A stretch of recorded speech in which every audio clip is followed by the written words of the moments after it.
KPK menetapkan mantan Dirut Pertamina, Karen Agustiawan, sebagai tersangka kasus dugaan korupsi pengadaan gas alam cair atau LNG tahun 2011 hingga 2021. Sebelumnya, Karen juga pernah terjerat kasus korupsi investasi di Blok Basker Mantagami di Australia saat menjabat Dirut Pertamina. Lagi-lagi, mantan Direktur Utama Pertamina Karen Agustiawan mengenakan rompi oranye.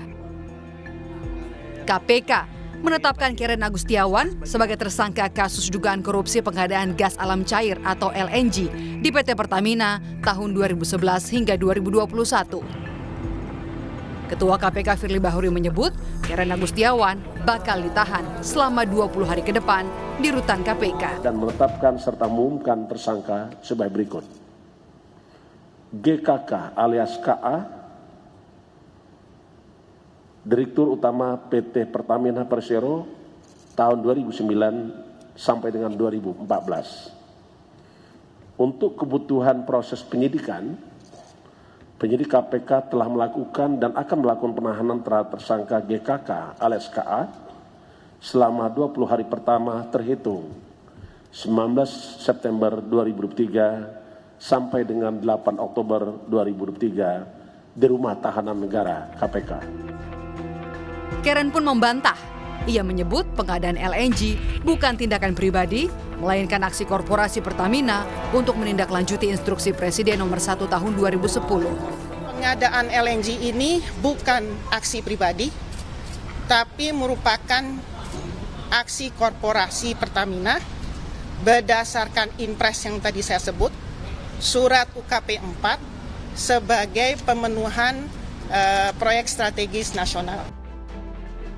Pekan lalu, mantan Menteri BUMN Dahlan Iskan juga diperiksa sebagai saksi dugaan korupsi LNG PT Pertamina tahun 2011 hingga 2021.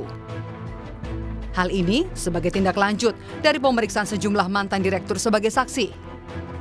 Dahlan menjelaskan ia dikonfirmasi seputar proyek LNG. Nggak ada satupun yang kenal lagi. Beda generasi. Ini gadget, Pak. Rasanya lebih cantik-cantik yang sekarang. Hingga kini, KPK sudah memeriksa Direktur Utama PT Pertamina periode 2014 hingga 2017 Dwi Sucipto dan Direktur Utama PT PLN periode 2011-2014 Nur Pamuji. Kasus korupsi pengadaan LNG PT Pertamina sebelumnya ditangani Kejaksaan Agung dan KPK. Namun, sejak Maret 2021, Kejaksaan Agung menyerahkan kasus ini ke Lembaga Anti Rasuah pimpinan Firly Bahuri. Sementara itu, ini bukan kali pertama mantan Direktur Utama Pertamina Karen Agustiawan terlibat kasus korupsi di KPK. Sebelumnya, pada 2019, Karen divonis 8 tahun penjara dan denda 1 miliar rupiah oleh Majelis Hakim Pengadilan Tipikor Jakarta karena terbukti bersalah dalam kasus korupsi investasi di Blok Basker Mantagami Australia senilai 568 miliar rupiah. Namun, pada 2020, Mahkamah Agung memutuskan Karen bebas dari segala tuntutan hukum. Tim Liputan, Kompas TV.